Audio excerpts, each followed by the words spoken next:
It's only rock and roll, private jet, and zip off to New York where we'll find Shawn Thompson.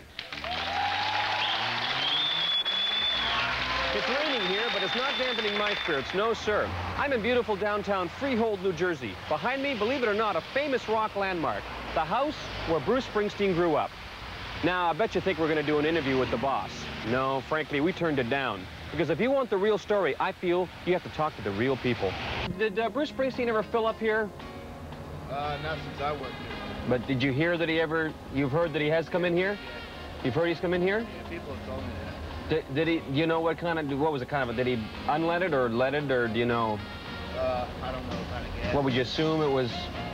Probably unleaded. Freehold High is the actual school that Springsteen attended.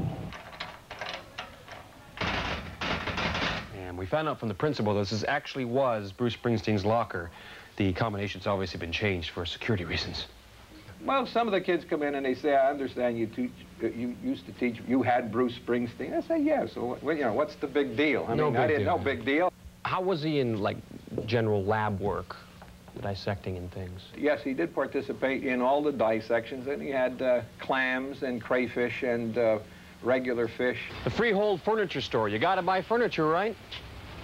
I want to buy something for my son, you know. So I showed him the chair, and then one of the aunts says, do you know who that is? I said, no. She says, that's Bruce Springsteen's mother. I says, nah, I can't. But she was really, you know, a really young lady. She said, no, that's not her.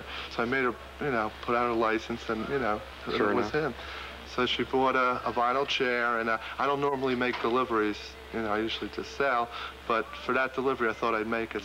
Office supplies. You know, the guy's got to write music and notes and things, erasers, do-a-tangs. You got it. And every time she comes in, she says, you know my nephew, Bruce? Then she pulls out all these pictures out of her wallet with his picture, you know, and the whole family. I didn't know him. I'm here 5 years. 5 years, yeah. I never got to meet him, but I've had other friends that knew him. Yeah. In the same town, you know, the same street and all that. How about any of his aunt? She still lives here, does she? No. He used to give a speech. It's part of the freshman or sophomore year, it was a speech, and he gave his speech on how to play the guitar. And he, at that particular time, was just learning to play the guitar, and he wasn't very adept in giving speeches, and he was very nervous, and he didn't know how to play the guitar, and he pranced in front of the class, back and forth like a kitten. He was very nervous. Did he know what this was?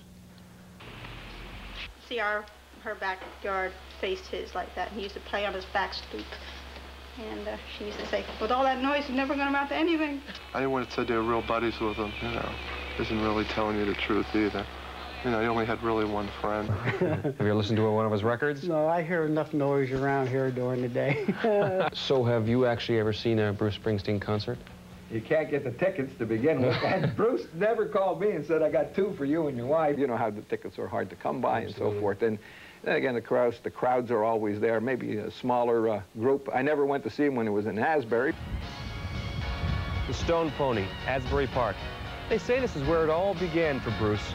But you know, as a group tonight, I think we've come to know the real man behind the myth and the legend.